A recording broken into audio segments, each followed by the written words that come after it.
Hey everyone, welcome back to Work and Wander, where career stories meet dream destinations. I'm Jake Cocarulo. And I'm Jessica Badlam. So great to be here with everyone today. I'm super excited about our guest, Jay. I am too, so let's jump right in. Our guest today has had an impressive career across finance and HR, spanning several industries. But 14 years ago, she found her way to Travel and Leisure Co. And for the last 9 of those years, she's served as the Chief Human Resources Officer, shaping and leading the people strategy that powers the company. I'm thrilled to welcome Kim Marshall to Work and Wander. Hey, Kim. Hi, good to see you, Jay and Jessica, or hear you, I should say. Yeah. Well, let's jump right in, Kim. You started your career as I know, but people don't, in public accounting. So at what point did you realize HR was where you wanted to be? And what made you take the leap over? Well, it's quite a long story, but I'll be really short because I want this to be fun, not boring. Started my career you're right, public accounting, and I had the good fortune of working on the consulting side of the business for a little while as well when I was with Arthur Anderson that later spun off the consulting business and became Accenture. So that's where Accenture came from. Ah, all right. Okay. So I did consulting projects. I was based in Houston and then also did some audit projects. And I did that for several years. And we were a huge office, 1,000 professionals, and we made 50% of the EBITDA for the Americas out of one office. So it was like a great Oh, place to be. Wow. But I really wanted to get back to Florida because I had lived in Florida early in my years, and my parents had retired here, and I wanted to get to Florida. So I ended up transferring with Price Waterhouse in order to get to Orlando, which is now PwC. And, Disney was my biggest client, so I spent lots of time out at Disney. I also had Hawaiian Tropic and Planet Hollywood and some really great oh, clients, Tiffany Lee. So it was a fun job, but I spent a lot of my time out at the actual Disney property and got to know a lot of the people there. So I decided after a couple of years of that I wanted to go to work for Disney, so I did. I started an internal audit just as a good entry point and yeah. got to see a lot of the company from there, and then I moved into resort finance just because that was what I was qualified to do. And, I can tell you, it was great to learn the hospitality business, but kinda boring in my opinion because not that finance is boring, but I had a team of people who did, capital planning and financial planning and all that type of thing, and I was used to consulting at this point and used to Mhm. jumping around and doing a lot of different things, and I felt like I was behind my desk a lot, which is Yeah. not, not my favorite thing to do. So, I got put on a consulting project with the head of HR of all people, and my job was supposed to be financial analysis for this team that was working on it was a project. And by about the second Friday, we met every Friday until our goals were done. I said, "Hey, can we grab lunch?" And so we grabbed lunch. She and I got to know her a little bit, and she was moving the needle in HR at the time. Back then, they were really trying to move HR to being more strategic and to being placed out in the business units. And so she asked me, she said, "Well, with your consulting background, would you want to come on board and help us with this transition?" I'm like, "Of course." So that was Yeah. amazing. So I never thought I would stay in HR. I thought I would help her with the project and then I would go on to something else in finance.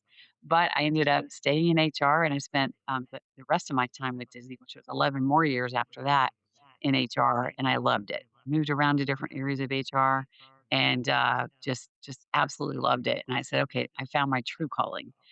So Nice. that was amazing. So that's how I got into HR. Love that. That's Yeah, wanted incredible. to get out from behind the desk and into the Yeah. field, right? It's it's And it's the moral of the story is always say yes to special projects because Right. I was there going you to go. say. it really leads to new things that you might not have ever dreamed of doing. Yeah. It's just like when I asked Jessica if she wants to do a podcast. I'm like, sure.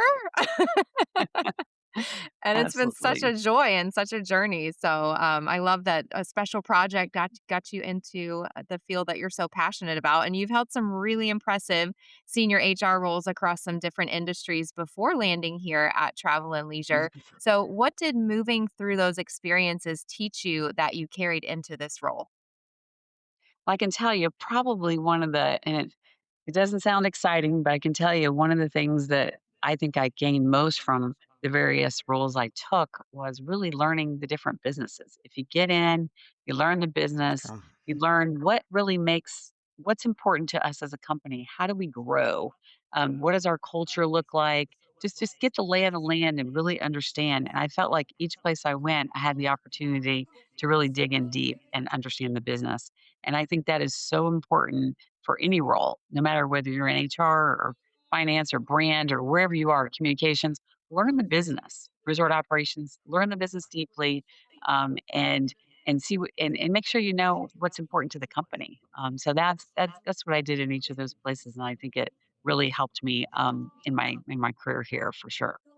Yeah, Yeah, 100%, and I think, right, that works across all businesses, whether Yeah. it's HR or finance or whatever, right? Being able to dig in and learn those things, and of is course just gonna relationships. I can't leave that out. I mean, Yeah. 100%. if you build deep relationships, and people ask me all the time things like, "Well, how do I, if I'm in one area of the company, how do I understand the whole company? How do I?" And I'm like, the best way to do it is build Through relationships. people. Everybody you meet, say Find that hello, person. ask them what they do. Hey, what do you do with the company? Hey, would you mind if I shadowed you sometime? Would you mind if we had a conversation about the work you do? And just insert yourself in places. And I find sometimes people are reluctant to do that. But I think through relationships is how you then really get to know the business. We just had our interns start Yeah. recently at headquarters in Orlando, and, like, that's great advice for them, but it's almost keep that advice through your entire career because you Mhm. should never stop it never hurts to stop growing and learning about the different places of the organization you're in. So, Yeah. That's right. Absolutely. I think Be it's good for curious. teams, yeah, teams and Mhm, that training environment to invite people from different, parts of the business into your team trainings as well, so they can, it's not just about their roles and their responsibilities every day, but what else is going on and mhm, educating on that, so mhm. that's I good. love that. Absolutely. But bringing it now to where we are currently with Travel and Leisure, you've been with the organization for 14 years, and 9 of those you've led the HR, arm of the organization. How has your approach to building a people strategy evolved over that time, and what does it look like here versus anywhere else you've worked? Well, I was fortunate enough when I joined the company in 2012. We already had a great culture here. We've had a great culture here, for 100%. many, many years since the forming of our company.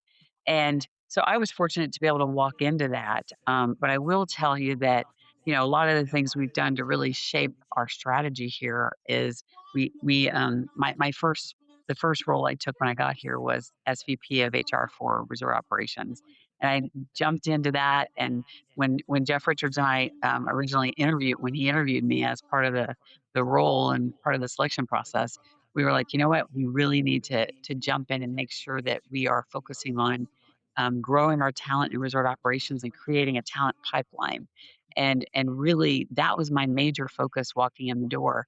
And I think creating a talent pipeline across resorts and then sales and marketing, which I later took that on as well, and then as the broader rule across the whole company 9 years ago, that continued to be the important part of our people strategy is really to lay out our leadership pipeline. We have over 3,500 managers in our company. So if you think about it, Wow. managers and above, Yeah, keeping that pipeline going as people promote, grow, move, change. Hopefully, they don't change companies very often. In fact, we have a very low turnover rate in our management ranks.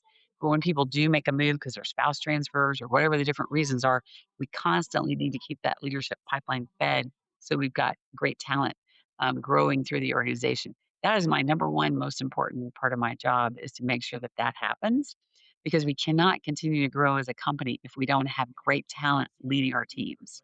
And of course, talent acquisition, making sure we have the right people coming in the door to start with, quality of hire, not just quantity of hire, but quality of hire, as Jessica Right. well knows, Yes. and well knows, and you as well, Jay. But it's just, that talent pipeline is the ultimate key to our success and our growth. And I think that's why our company is in such a great place right now, is we have incredible talent that we've continued to nurture. And that also keeps our culture. When we bring great people in, great people attract great people. And when you bring them in, Absolutely. and people see, wow, this is the talent level you all have in this company. I'm not going anywhere. I love it. Let's grow together. And I think that we really have that environment. And that's something that I've been keeping top of mind. And anytime I'm working with the HRSLT on developing our I'll call it our people strategy, our human capital strategy. So, yeah. 100%. And I mean, I have a rare opportunity where I sit in headquarters with a lot of those members of Kim's leadership team, and seeing that on a day-to-day basis is invigorating for myself and for the culture of the organization. Yeah, I agree. And there's some really great programs that help foster that bench strength and, development for all of our associates that are put into place. So love to see that. But on the topic of culture, when you think about the culture here at Travel and Leisure, what makes it distinct to you and what do you want people to feel when they're building their career here with us? Well, what I would love for people to feel when they're here, and I ask every single candidate that I talk to, and I interview a lot of the executive candidates as they're coming through. And I like to be on the tail end of the day when they're coming to spend a day with us, because I like to ask the question, what did the culture feel like to you? How did people speak about their culture? And I ask them to tell me what they've heard. And it is so consistent. It's so incredible how people describe our culture. And they describe it in ways like, even in our corporate office, we know our field is great. We know being close to guests reminds you of why we create memories that last a lifetime and how important it is. But when you get further away from it, you got to keep that culture injected with that. And Mhm. so even in our corporate office, candidates will say, "Wow, I walk around and it's a lighthearted environment. You take your work seriously, but you don't take yourself seriously." You can hear laughter going by conference rooms when meetings are kicking off. People always started off with something light and engaging, and it just feels good to be here because people Yeah. want to be here. We Yeah. want to win, and we also and I'll particularly tell you this, one of my favorite things I say to people is, "We are they."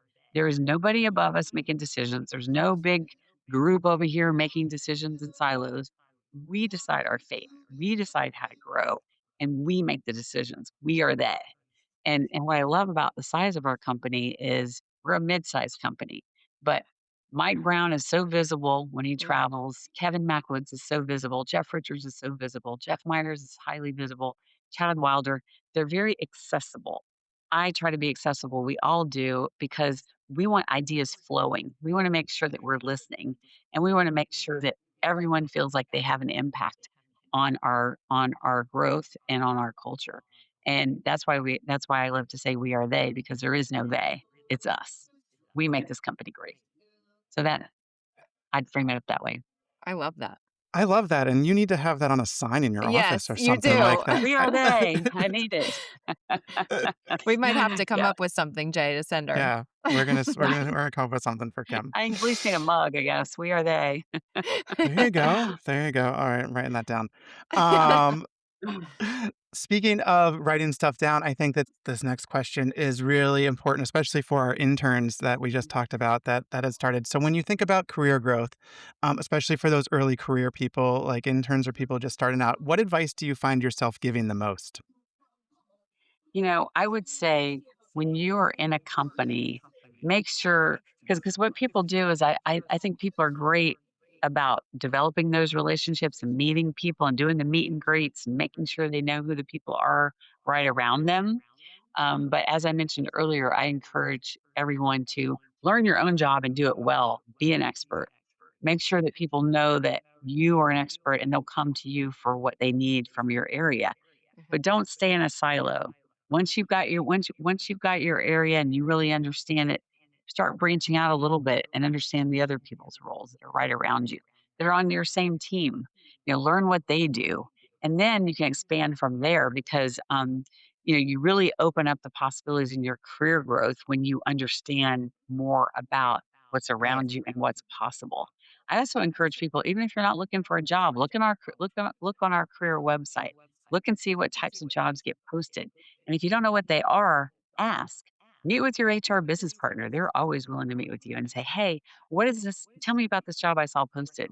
I'm still learning my new job, but I'm interested in where I'm going to be going in the future." And Mhm. and be curious about even our internal how we get work done and who does what, because I think that really says a lot for your career growth. And don't be afraid to raise your hand. As I mentioned earlier, special projects. Special projects. If you're a Yes. leader, even whether you're an intern or an entry level person or you're a first entry level manager, whatever your level is, if you hear your leader talking about something and you're interested, maybe they're doing a roadmap for artificial intelligence for their area. Maybe they're doing some research on how the guest impacts their area. Anything like that, raise your hand and say, "Hey, can I be a part of that?" Because anytime you're branching out and doing those that type of work, doing projects or initiatives, you're really making yourself visible to other people in the company, and you're learning more about other parts of the company. So that's how I encourage people to grow: is if you see a fork in the road, take it. If you see an Mhm. opportunity for a new role and you're a little bit scared or you're a little bit worried because it's going to be risky, do it anyway because you don't grow unless you're a little uncomfortable. That's when That's you right. grow the most. So I totally encourage that of people. So I I love like it. that, and I will say that, no one have I, come across that's not willing to sit down and talk about an opportunity they have on their team or a role that they don't have open yet, That's but, true. is there, like, to learn about, so it's great advice across everything, so Yeah. I'm glad people that love it, and then, like, if you and even if you yourself are saying, "You know what? I would like to ask someone to mentor me." If you see somebody that you're very impressed with them and you're like, "Wow, I would like to be like that person," or "I would like to have a role like they have," ask them if you can, and just say, "Hey, just give me half an hour a month. Give me 45 minutes a month, and Yeah. are you willing to mentor me?" And 9 times out of 10, or I'll say 9.9 times out of 10, the person's gonna say yes, or they might say, "Hey, I'm busy right now, but I can start in the fall." So, be open to that because a lot of times, as we've all said, and I know people get tired of hearing it sometimes, but your career really is in your hands. We provide a lot of learning and development. We provide a lot of opportunities for people, but you gotta raise your hand and say you want it. You gotta talk to your leader about where you wanna go. Yeah. That's phenomenal advice. I like be open, stay curious, and don't never miss an opportunity to take a chance on something that could just elevate you, your skill set, and your experience. So it's great. I love that. Well, Kim, since this is Work and Wander, let's talk travel. You work inside one of the world's leading vacation companies, so you know we have to ask if you could tell us about one or two vacations that have genuinely stuck with you. Well, for me, just like almost everybody out there, I love to travel and I love to make memories. And Mhm. that is so important to me. And growing up, those are my favorite things. My favorite memories, just like most of us are, growing up as a family, we like to travel. So my parents traveled, made sure my brother and I traveled a lot. And we got to see a lot of the US for sure and some of the world growing up. And then when I had my own children, that was something my husband and I said, you know what, we're going to make sure that we have incredible vacations and that's important to us. And same. so probably the ones that pop out before I came to work here were, one in particular was a Baltic Sea cruise that was amazing. Oh, Got to actually spend a couple days in Russia, which was Wow. awesome, and several of the countries in the Baltic Sea area, which was amazing. Got to do a Mediterranean cruise for a couple weeks, which was also amazing. So those are probably like the best memories growing up with my children. But since I joined this company 14 years ago, I've really even amped up the volume even more on travel. And our company, as you know, we have 280 resorts in the US, and we've got many more in Barry Robinson's area in Asia Pacific region. And I've had the good fortune to get to go to the Philippines and see our Clark operation in Singapore and Australia. And then I got to wrap in a vacation when I went to Australia, which was nice. Amazing. totally amazing. Probably my favorite thing to do was ride e-bikes all around Sydney, which was so Okay. fabulous. Rode over the Sydney Alright. Bridge in an e-bike. I had to carry it up a few steps, but went to the world famous seafood market in Sydney, which was Wow. incredible. I don't know if you've ever seen giant seafood. It was like bugs, they call them, like, they're like lobsters. The biggest things I've ever seen in my life, and I remember asking them, "Why is the seafood huge here?" And they're like, "Because we haven't overfished here." And it was just Mm. Oh. absolutely incredible. I mean, it's like it's almost otherworldly, Mhm. really experiencing Australia. So that was probably one that really sticks out a lot. So, That's great. Australia's on my bucket list. What about you, Jay? yeah, you gotta Yeah, go for down sure. under. There's Yeah. a lot of cool stuff there. Yeah. Uh, That's no, and there's a lot of there's a lot of places in I mean, Australia is like the size of the United States, I I think, or know, and I close gotta to go it. back So because there's I a didn't lot of experience places to enough of yeah, it. I did yeah. see It's our beautiful Coast resorts there, which are really pretty. nice. But yeah. there's so much more I wanna see, so it's a great Okay. bucket list item to go back again. We should all go.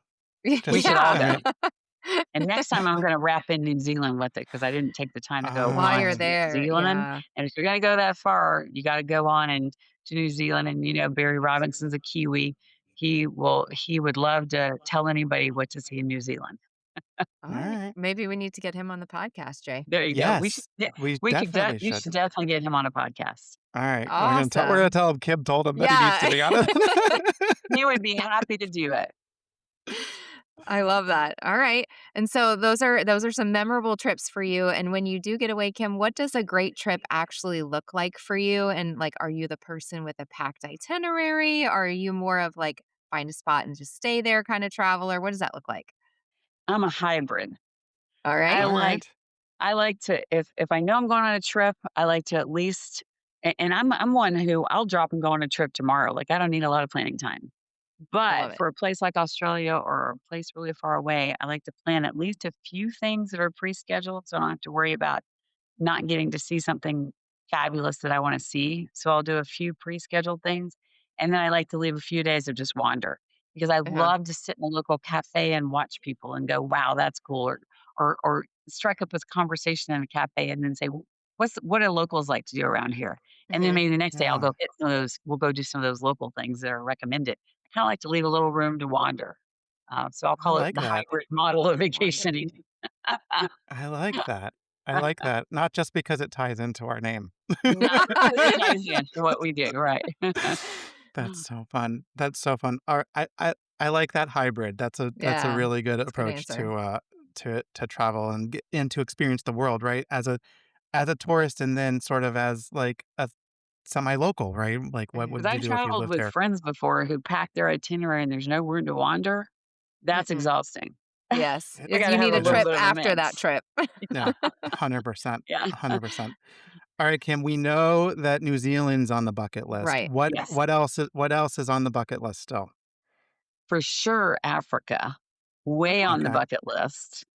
Thailand, and we actually have an operation in Thailand, so Thailand's on the Yeah. bucket list. Japan, we have beautiful resorts in Japan, so got to make it Oh, they there, yes. and in China. Those are my 4 big bucket list items, All right. Those are All good right. and I ones. can't Those wait. are good ones. They're gonna get Any on my an list.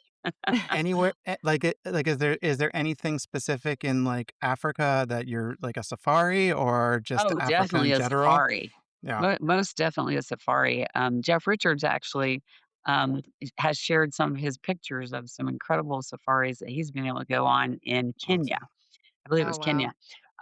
And that looked incredible.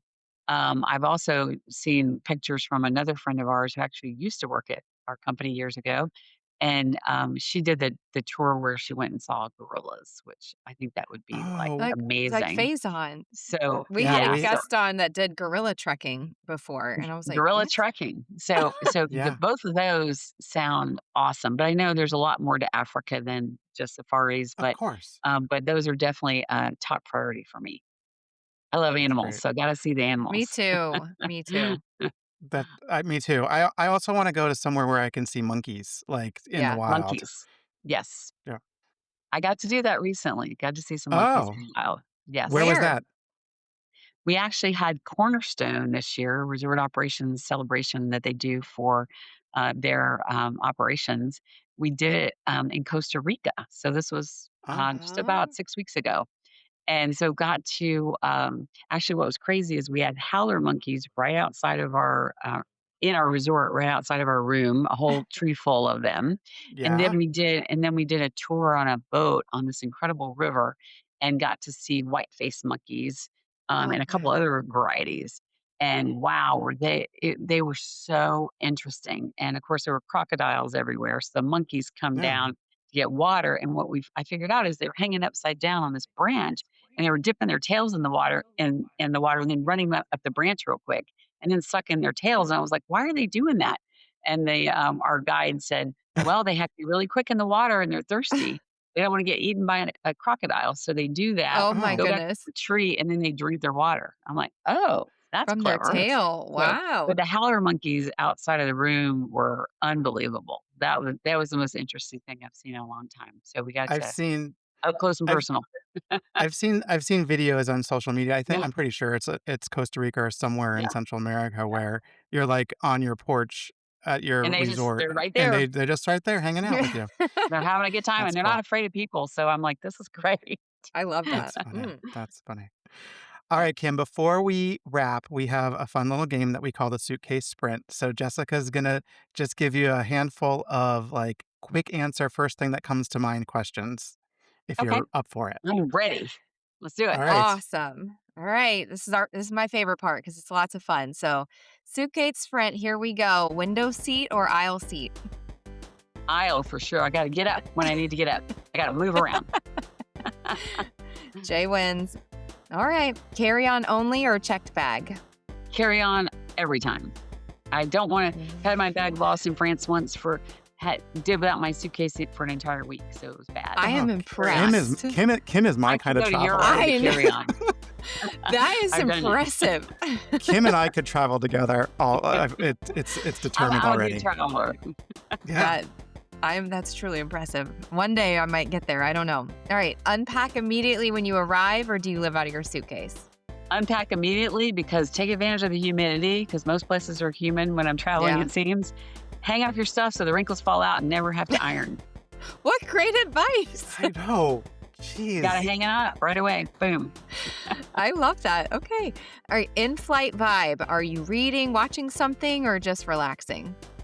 I'm watching something because I never Okay. have time to watch TV or movies or hardly ever. And so I will watch movies on planes because I love Yeah. a good movie. So that's my chance to too. catch up on movies I missed. I love it. And that's what I'm doing too. Yeah. Reading on a plane, I try, but movies It work makes me better for me. sleepy. Yeah. Where Same. when I don't want to take advantage. I don't want to sleep on planes. I like to take advantage of watching some great movies and enjoying myself. There you Like go. that. Are you an overpacker or are you a minimalist? Well, because I like to do a carry-on, I try to be a minimalist. Minimalist. The only so time I take a impressed. backup outfit is if I'm presenting. If I'm presenting, I've learned my lesson.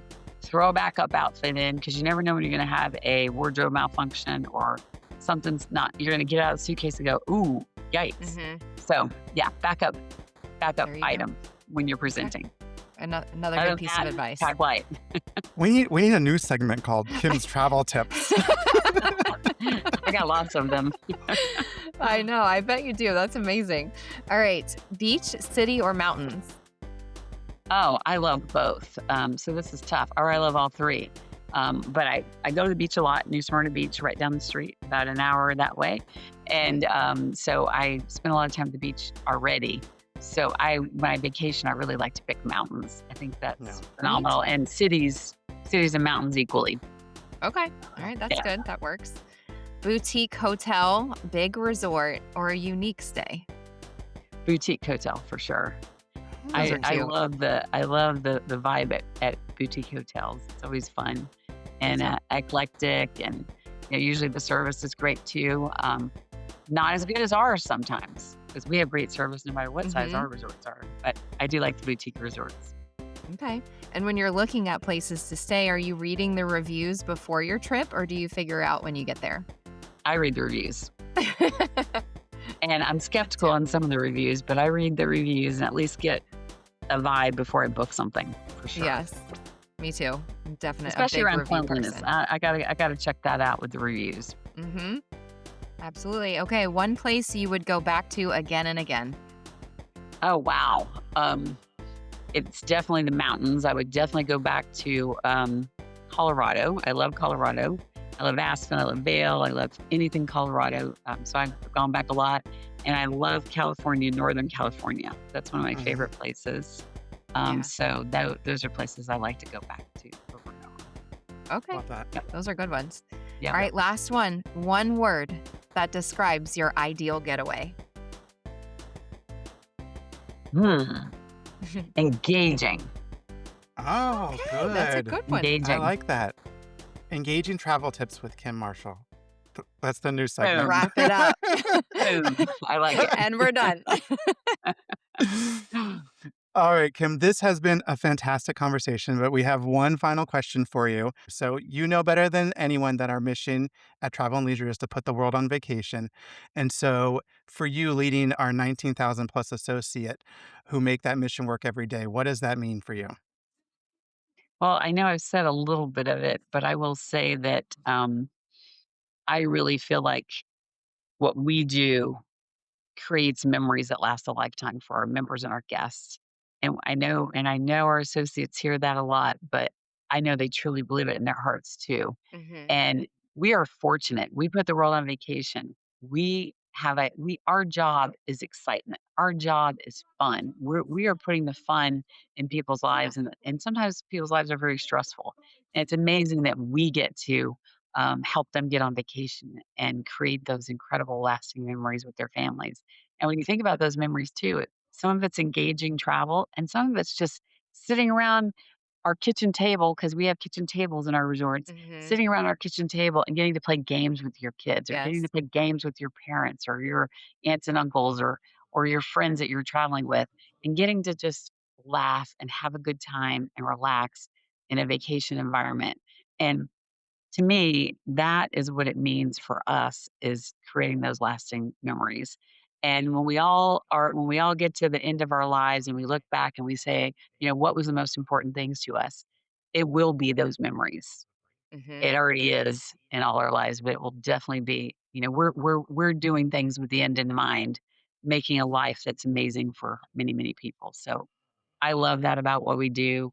It excites me, and when I come to work every day, it's what drives me to love our company and to be here for 14 years, because we get to do that for people. So it's exciting. Couldn't have Yeah. said it any better I myself. Nope. I can't wait to go on Nope. vacation now. I I know. right. We have to get you to one of those bucket lists, but, I'm ready to go to one of them. yes, like Jay said, he couldn't have wrapped it up any better, and Kim, we thank you so much for your time today and joining us on Work and Wander. It's been incredible, and to our listeners, thanks so much for tuning in, and until next time, keep wandering.